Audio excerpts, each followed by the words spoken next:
Hello dear student, today we start exercise 14.4 question number 3। Dear student, अगर आपको मेरी videos पसंद आती हैं तो प्लीज़ मेरे YouTube channel learning secure classes bye Amit Dwivedi sir को लाइक कीजिए, शेयर कीजिए एंड सब्सक्राइब कीजिए। देखिए डियर स्टूडेंट, जो क्वेश्चन नंबर 3 आपसे बोल रहा है, क्वेश्चन नंबर 3 एक्सरसाइज 14.4 का आपसे बोल रहा है कि एक गांव में एक फर्म है, ठीक है, जिसमें कुछ गेहूं का उत्पादन किया जाता है, गेहूं का प्रोडक्शन किया जाता है और उसके लिए डेटा आपको ये दे रखी है, ठीक है ना। और क्वेश्चन में आपसे ये भी कहा जा रहा है कि जो following tables give production yield per hectare of wheat of 100 farms of village. मतलब गांव के 100 फर्म्स में, जो 100 फर्म्स हैं गांव में, टोटल फ्रीक्वेंसी का सम कितना है, 100 है, ठीक है ना। जो 100 फर्म्स हैं गांव में, उसमें जो गेहूं उत्पादन किया जाता है उसके लिए डेटा आपको ये दे रखा है। तो 50 से 55 किलोग्राम पर हेक्टेयर 2 फर्म्स में, 55 से 60 किलोग्राम पर हेक्टेयर 8 फर्म्स में, ऐसे ही ये डेटा आपको दे रखा है कि 100 फर्म्स में किस प्रकार से गेहूं का उत्पादन किया जाता है, ठीक है। उसका डेटा आपको दे रखा है। आपने क्या करना है, इस डिस्ट्रीब्यूशन को मोर देन टाइप डिस्ट्रीब्यूशन में कन्वर्ट करना है और इसका ओजाइक बनाना है, यानी तोरण बनाना है, यानी कर्व बनाना है ग्राफ पेपर में। देखो dear student, more than type जो क्वेश्चन है बच्चों, जो मोर देन टाइप ओजाइक बनेगा वो थोड़ा सा लेस देन टाइप से डिफरेंट होता है। लेस देन टाइप में आपने देखा CF आप वैसे ही निकालते थे जैसा अभी तक आप बनाते आए हैं, ठीक है। मोर देन टाइप में थोड़ा सा CF चेंज हो जाता है, बाकी तो सब सेम है, लेकिन CF निकालने का जो ट्रिक है वो थोड़ा सा रिवर्स हो जाता है, उल्टा हो जाता है। वो क्यों होता है रटना नहीं है, लॉजिकल चलेंगे, मैं लॉजिकल आपको समझाऊंगा और आप समझ भी जाएंगे। देखिए बच्चों, सबसे पहले इसको आप मोर देन टाइप में कन्वर्ट करना है। ये फ्रीक्वेंसी है, क्योंकि इसकी जो लास्ट वैल्यू है वो 100 नहीं है। अगर लास्ट वैल्यू 100 होती तो ये CF होता। इनको जोड़ के देखिए, ये 100 आ रहा होगा। 38 प्लस 16 54, 54 प्लस 20 74 प्लस 4 78, 90 98 100। क्लियर बच्चों, ये 100 आ रहा है। देखो बच्चों, इसको मोर देन टाइप में कन्वर्ट करना है। सबसे पहले हम इस क्लास इंटरवल को मोर देन में कन्वर्ट करेंगे। इस 50 to 55 को हम क्या पढ़ सकते हैं, मोर देन और equal to 50 but less than 55। यही तो पढ़ते हैं ना, 50 या 50 से ज्यादा लेकिन 55 से कम। इसको ऐसे ही तो पढ़ा जाता है ना, मैंने आपको बहुत अच्छे से समझाया था 9th क्लास में भी और 10th क्लास में भी हम इसके लिए डिस्कस कर चुके हैं। इसका मतलब है मोर देन और इक्वल टू 50 लेस देन 55। इसका मतलब है मोर देन और इक्वल टू 55 लेस देन 60। इसका मतलब है मोर देन 60 और equal to 60 less than 65, more than और equal to 65 less than 70, more than और equal to 70 less than 75, more than और equal to 75 less than 80। Clear, यही तो इसका मतलब है ना। मतलब मोर देन में कन्वर्ट करना है तो मोर देन किससे होगा, लोअर लिमिट से होगा। हर क्लास इंटरवल की लोअर लिमिट आएगी मोर देन के साथ। क्लियर, इसको हम यही तो पढ़ते हैं ना, 50 to 55 को मोर देन 50। तो हम यहां पर क्या लिख देंगे बच्चों, मोर देन और इक्वल टू भी लिख सकते हैं, ठीक है ना। मोर देन और इक्वल टू क्या बच्चों, 50। लोअर लिमिट आएगी, ध्यान रखना, क्योंकि 50 से ज्यादा या उसके बराबर है, 50 से ज्यादा या फिर उसके बराबर है। मोर देन और इक्वल टू 50। अगले वाले के हम कैसे करेंगे कन्वर्ट मोर देन में, मोर देन और इक्वल टू 55। तो इसमें हमने लिख दिया मोर देन और इक्वल टू 55। क्लियर। अब देखो बच्चों, अगले वाले को क्या लिख दिया, ये इसमें क्या आएगा, मोर देन और इक्वल टू 60। अगले वाले में क्या आएगा, मोर देन और इक्वल टू 65। अगले वाले में क्या आएगा, मोर देन और इक्वल टू 70, ठीक है। अगले वाले में क्या आएगा बच्चों, मोर देन और इक्वल टू 75। देखिए यहां पर आ गया मोर देन और इक्वल टू 50, मोर देन और इक्वल टू 55, मोर देन और इक्वल टू 60, मोर देन और इक्वल टू 65, मोर देन और इक्वल टू 70, मोर देन और इक्वल टू 75। क्या इसके बाद आएगा, नहीं आएगा। क्यों नहीं आएगा, समझ में आ गया। इसके बाद हम इसमें नहीं लिखेंगे कुछ भी, क्यों, क्योंकि सबसे जो मोर देन और इक्वल टू 75 है, ये तो 80 से तो छोटा है ना, लेस देन 80 है।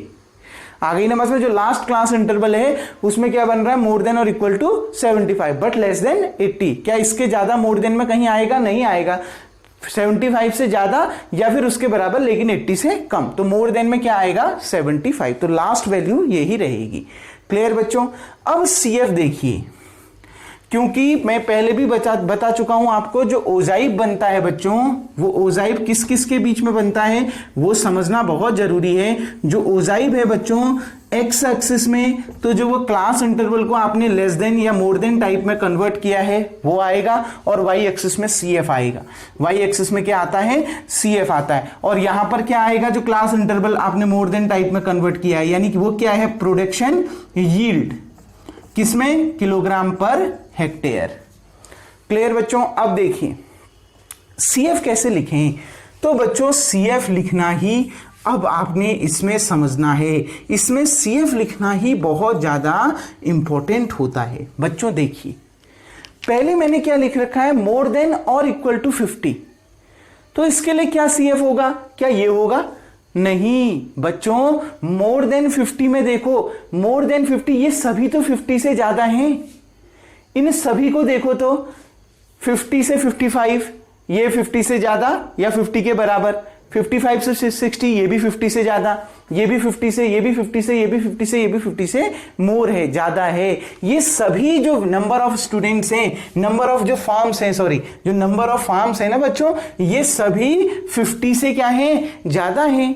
मोर देन और इक्वल टू 50, देखो ये 250 के इक्वल है, और ये बाकी सारे जो फॉर्म्स हैं वो 50 से ज्यादा है। मतलब जो 50 या 50 से ज्यादा, 50 या 50 किलोग्राम पर हेक्टेयर से ज्यादा जो क्या करते हैं? गेहूं उत्पादन करने वाले जो फार्म्स हैं, जो वीट प्रोडक्ट करने वाले जो फार्म्स हैं, वो ये और ये सारे फार्म्स हैं। ये सारे फार्म्स तो आपका 50 या 50 से ज्यादा क्या जो वीट है वो प्रोडक्ट करेंगे ना। देखो मोर देन 50 में ये सभी आया ना बच्चों, रटना नहीं है, मोर देन 50 में ये सभी तो आया। क्लियर? तो यहां पर जो CF होगी वो क्या होगी? यहां पर CF होगा इन सबका सम। आ रही है ना बात समझ में? देखो उल्टा हो रहा है, उसमें लास्ट वैल्यू होती थी ना, ये मोर देन वाले में फर्स्ट वैल्यू होगी क्या? फ्रीक्वेंसी का सम। फर्स्ट वैल्यू होगी फ्रीक्वेंसी का सम। दो तरीके से आप इसको कर सकते हो। उल्टे से स्टार्ट करोगे तो बिल्कुल वैसे ही लिया जाएगा जैसे हम करते थे, यहां से स्टार्ट करना पड़ेगा। 16 आ गई ना बात समझ में? फिर 16 के ऊपर बढ़ेंगे, 38 प्लस 16, फिर 24 प्लस जितना आएगा, फिर ये, फिर लास्ट में 2 ऐड होगा। क्लियर? रिवर्स चलोगे, लेकिन रटना नहीं है, समझना है क्वेश्चन को। तो मैं क्यों कर रहा हूं, समझ में आ रहा है? मोर देन और इक्वल टू 50 का मतलब है 50 या 50 किलोग्राम पर हेक्टेयर से जो ज्यादा वीट प्रोडक्ट करते हैं, गेहूं का उत्पादन करते हैं, वो फर्म्स कितने हैं? ये सारे वो फर्म्स हैं जो 50 किलोग्राम पर हेक्टेयर या 50 किलोग्राम पर हेक्टेयर के बराबर गेहूं का उत्पादन करते हैं, वीट का प्रोडक्ट करते हैं, ये सारे फर्म्स हैं। तो इन सब फर्म्स को जोड़ दीजिए, ये सारे नंबर ऑफ फर्म्स को जोड़ दीजिए, कितना आएगा? 100 आएगा। तो पहली जो कॉम्युलेटिव फ्रीक्वेंसी होगी वो कितनी होगी? 100 होगी। जोड़ दीजिए, जोड़ के 100 आएगा। क्लियर बच्चों? देखो क्लियर कैसे हुआ, समझ में आ रहा है ना? अब देखिए फिर क्या होगा। अब मोर देन और इक्वल टू 55 के बराबर या उससे ज्यादा, 55 के बराबर ये है और उससे ज्यादा सारे फर्म्स ये हैं, मतलब इन सब का सम, उसमें क्या नहीं आएगा? 2 नहीं आएगा। तो क्या काम करिए, 100 में से 2 माइनस कर दीजिए, इसको माइनस कर दीजिए। तो 100 में से 2 माइनस कर दीजिए, दैट इज 98। या फिर आप इन सबको जोड़ दीजिए। क्लियर? ऐसे भी निकल सकता है। समझ में आ गई बात? अब देखो मोर देन और इक्वल टू 60, ये 60 के बराबर है, ये 60 के बराबर है। क्लियर? और ये 60 के बराबर है, बाकी ये सब 60 से क्या है? ज्यादा है। तो ये कह रहा है मोर देन और इक्वल टू 60, मतलब उसमें ये भी आएगा और ये सारे फॉर्म्स आ जाएंगे। तो इन सबको जोड़ दीजिए, इन चारों को। देखिए कितना आएगा? 24 plus 12 36, 36 plus 10 46 plus 6 52, 52 plus 8 60, 60 plus 30 90। कितना आ गया? 90 आ गया। और दूसरा तरीका ये होता है, जितना ये आया है 98 उसको इससे पहले वाले से माइनस कर दीजिए। क्योंकि तीसरे वाले के लिए लिख रहे हो ना, इसके लिए लिख रहे हो तो 98 को इससे जस्ट पहले वाले से, तीसरे वाले के लिए लिख रहे हो तो 98 को सेकंड वाले से माइनस कर दो, 98 माइनस 8। क्लियर? कितना आ गया बच्चों? 90 निकल के आ गया। क्लियर? मोर देन और इक्वल टू 65, अब 65 के बराबर ये है और बाकी ये सारे फॉर्म्स इससे ज्यादा हैं, तो इन तीनों को जोड़ दो। या फिर एक काम करो, 90 में से चौथे वाले के लिए लिख रहे हो ना, 90 में से ये तीसरे वाले को माइनस कर दो, 90 माइनस 12 कितना हो गया? 78। क्लियर? मोर देन और इक्वल टू 70, यानी 70 के बराबर या फिर उससे ज्यादा, 70 के बराबर ये है और उससे ज्यादा ये दो, 70 के बराबर ये है उससे ज्यादा ये है, मतलब इनके मोर देन 70 और इक्वल टू 70 के लिए दोनों आ गए। मोर देन और इक्वल टू 70 कह रहा है ना, ये इक्वल टू 70 इतने फॉर्म्स हैं, या मोर देन और इक्वल टू 70 में ये आ गया, ठीक है, और ये तो 70 से ज्यादा ही है, तो इन दोनों फॉर्म्स को जोड़ दीजिए, कितना आएगा? 54। और दूसरा तरीका ये है, 78 में से आप इसके लिए निकाल रहे हो ना, 78 में से इतना माइनस कर दो, 24, 8 में से 4 गया 4, 7 में से 2 गया 5, 54 आ गया। क्लियर? आ गई ना बस में। मोर देन 75 में यही तो आया, केवल मोर देन और इक्वल टू 75 केवल यही तो है ना, 16 आ गई ना बस में। तो आंसर क्या आएगा? 16 आएगा। और दूसरा तरीका क्या है, 54 में से ये 38 माइनस कर दो, कितना आ गया? 16 आ गया। क्लियर? एक तरीका ये है बनाने का, कैसे? रटना नहीं है। मोर देन में ये सभी आए, मोर देन 50 में ये सभी आए तो इन सबको जोड़ दो, मोर देन 55 में ये सभी आए, इनको जोड़ दो, मोर देन 60 में ये सभी आए चारों, इनको जोड़ दो, मोर देन 65 में ये 3 आए, इनको जोड़ दो, मोर देन और इक्वल टू 70 में ये दोनों आए, इन दोनों को जोड़ दो, मोर देन 75 और इक्वल टू 75 में केवल ये आया तो 16 आ गया। ऐसे भी निकाल सकते हो या फिर माइनस करके भी निकाल सकते हो। पहला तो जोड़ दिया, फिर 100 में से पहला वाला माइनस कर दो, 98 में से उससे पहले वाला माइनस कर दो, 90 में से ये माइनस कर दो, ठीक है, 78 में से ये माइनस कर दो, ठीक है, इसमें से 38 माइनस कर दो, आ गया। और तीसरा तरीका ये है, उल्टा चल लो, लास्ट से स्टार्ट कर लो, ये लास्ट वाली वैल्यू 16 रख दो, 16 में 38 जोड़ दो, 54, 54 में 24 जोड़ दो, 78, 78 में 12 जोड़ दो, 90, 90 में 8 जोड़ दो, 98, 98 में 2 जोड़ दो, 100। क्लियर? ये 3 तरीके बता दिए, आपको जो इजी लगता है वो आना है। कैसे आया ये CF समझ में आ गया ना, क्यों मैं इसमें ऐसा कर रहा हूं। मोर देन टाइप में यही अंतर है, लेस देन टाइप में तो जैसे अभी तक CF पढ़ते आओ वैसे ही करते हैं ना, जब मोर देन टाइप हो जाए में चेंज करते हैं तो बच्चों ये उसकी प्रोसेस होती है। उम्मीद करता हूं क्वेश्चन समझ में आ गया होगा यहां तक। अब ग्राफ बनना बहुत आसान है। देखो अब हमने CF और इसके बीच में बनाना है, तो CF में देखिए बच्चों मैक्सिमम 100 है, मिनिमम 16 है, तो 10-10 का गैप ले लेता हूं ऊपर, ये 10 आ गया, 20, 30, 40, 50, 60, 70, 80, 90 और लास्ट में आपका 100। क्लियर बच्चों? लास्ट में 100, यानी वाई एक्सिस में क्या ले रखा है, स्केल देखो, in Y axis 10 unit equals to 10, 10 unit को मैंने 10 मान रखा है, तो 1 यूनिट कितने का हो जाएगा? 10/10 दैट इज 1। मतलब 1 यूनिट की वैल्यू 1 हो जाएगी। जैसे ये 0 है ना ये, तो इसके बाद 1 2 3 4 5 6 7 8 9 10, तो ये 1 यूनिट की वैल्यू 1 है। आ गई ना बस में, ये 1 होगा, फिर अगला वाला 2 3 4 5 6 7 8 9, फिर ये बात जाके क्या हो गया? 10 हो गया। तो 1 यूनिट की वैल्यू 1 है और 10 यूनिट की वैल्यू 10 है। ठीक, और आपका एक्स एक्सिस में तो आप किसको देख के लिखते हो? जो आपने ये मोर देन टाइप या लेस देन टाइप में कन्वर्ट किया है, तो 50 55 तो 5-5 का गैप में ले लीजिए, तो ये 50, ये 55, ये 60, ये 65, ये 70, ये 75 और एक और एक्स्ट्रा ले लीजिए, कोई दिक्कत नहीं है, नहीं भी लोगे चलेगा, ठीक है ना, एक एक्स्ट्रा ले लिया 80। क्लियर?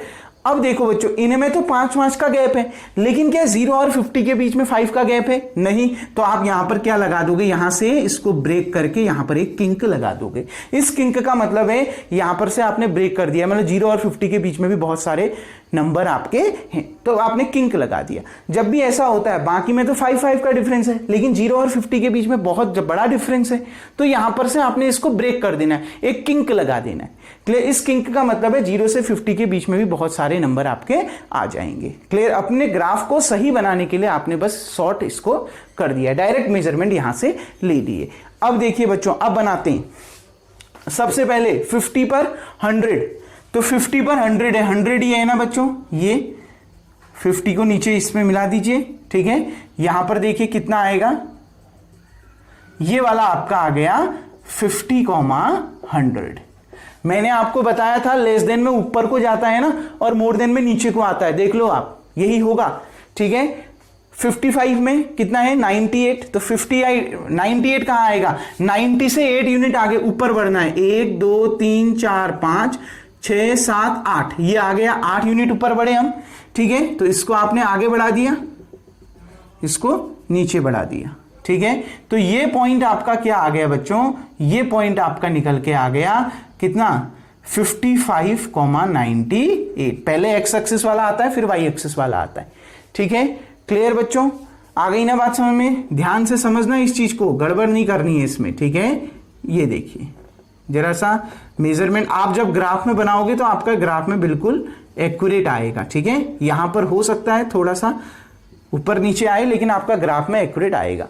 अब देखिए उसके बाद 60 में कितना है 90, तो ये 90 तो ये है ना बच्चों सीधे, तो 90 ले लो, ये दीजिए, इसको नीचे बढ़ा दीजिए, ये आपका आ गया 60,90। ठीक है, अब देखो 65 में क्या है 78, 70 से 8 ऊपर जाओ, 8 यूनिट, 1 2 3 4 5 6 7 8, ये आ गया। तो बस 8 यूनिट ऊपर जाके आपने ये लगा दिया, और ये किस पर आया आपका 65 पर आया। ठीक है, 65 पर आपका 78 आ रहा है, ये वाला पॉइंट हो गया आपका 65,78। क्लियर बच्चों? अब देखिए 70 पर कितना आ रहा है 54, 50 से 4 यूनिट ऊपर जाओ, 1 2 3 4, बस ये वाला आ गया, इसको आगे बढ़ा दो। 70 में आपका कितना आ गया 54 आ गया, देखो यही आ रहा है ना। 75 में कितना आ रहा है 16 आ रहा है, 75 ये है 16, 10 से 6 यूनिट ऊपर जाओ, 1 2 3 4 5 6, ये आपका आ गया। ठीक है, 16 का मतलब है 10 से 6 यूनिट ऊपर जाना है, जो स्मॉल स्मॉल वो खाने बने होंगे ना लाइन ऐसी है, ये 1 2 3 4 5 6, ये 6 यूनिट ऊपर जाना है। क्लियर बच्चों? आ गई ना बात समझ में? अब देखिए सारा चीज हो गया। अब आपने क्या करना है, स्केल से नहीं मिलाना है, फ्री हैंडली इसको ज्वाइन कर देना है। फ्री हैंडली मिला दीजिए, तो देखियो मैं फ्री हैंडली जहां जहां जा रहा है पॉइंट, उन सभी पॉइंट्स को मिला दूंगा। ठीक है, ये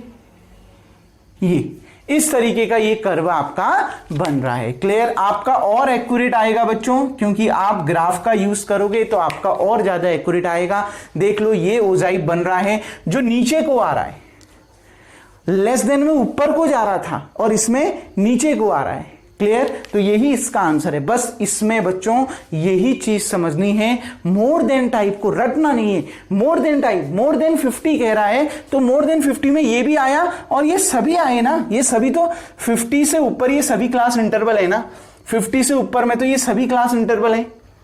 आ गई ना बस में, मतलब 50 से ऊपर में अगर ये सभी क्लास इंटरवल है तो उसके लिए ये सभी फ्रीक्वेंसी आ जाएंगी। तो बस इन सभी फ्रीक्वेंसी को जोड़ दीजिए, वो मोर देन और इक्वल टू 50 में आ जाएगा, तो 100 आ गया। मोर देन 55 में ये सभी आएंगे, बस इसमें 2 नहीं आएगा। क्लियर? तो इन सभी को जोड़ दो, या फिर जो निकाला है उसमें से 2 को माइनस कर दो। अब क्योंकि आपने इसमें पहले से 2 माइनस कर दिया है, इसलिए जब आप मोर देन 60 निकालोगे तो या तो इन चारों को जोड़ो या फिर इसको इसके पहले वाले से माइनस कर दो। क्यों? क्योंकि इस 98 में ये 2 है ही नहीं।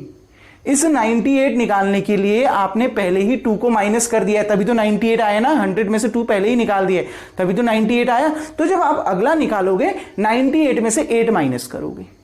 और अगर इसमें कंफ्यूज हो रहा है 98 में से 8 माइनस क्यों करा, ये भी तो माइनस करना चाहिए, तो मैंने पहले ही बता दिया है, उस 2 को तो आप पहले ही माइनस करके 98 निकाल चुके हो।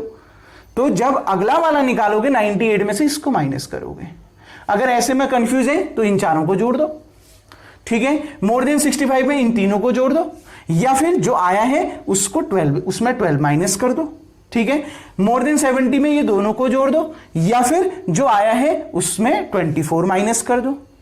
मोर देन 75 में आपका केवल 16 आएगा, और या फिर कैसे कर सकते हो 54 में से इसको माइनस कर दो। क्लियर। और तीसरा तरीका उल्टा लिख सकते हो, लास्ट से स्टार्ट। मोर देन 75 में केवल 16 आया, अब कॉम्युलेटिव फ्रीक्वेंसी कैसे निकलती है, फ्रीक्वेंसी में जोड़कर निकलती है ना, तो जस्ट इससे ऊपर वाली 16 + 38, फिर जितना आया 54 + 24, फिर जितना आया 78 + 12 90, फिर जितना आया 90 + 8 98, फिर जितना आया 98 + 2 100, वही आ जाएगा। बस नीचे से स्टार्ट करेंगे। क्लियर। 3 तरीके बताती है। बस कॉम्युलेटिव फ्रीक्वेंसी में डिफरेंस होता है, मतलब कॉम्युलेटिव फ्रीक्वेंसी जरा सा डिफरेंट होती है। अभी तक आपने ऐसे नहीं पढ़ा मोर देन टाइप में, लेकिन इसी तरीके से आपका होता है। क्लियर डियर स्टूडेंट, उम्मीद करता हूं ये क्वेश्चन आपको समझ में आ गया होगा। इतना ही आपने इसमें करना था। मैं एक क्वेश्चन आपको देता हूं बच्चों, ठीक है। आप क्या करेंगे, एग्जाम्पल नंबर 9 अपने बुक का, ठीक है, उसमें मोर देन टाइप का कर्व है, ठीक है, उसको आप ड्रॉ करेंगे।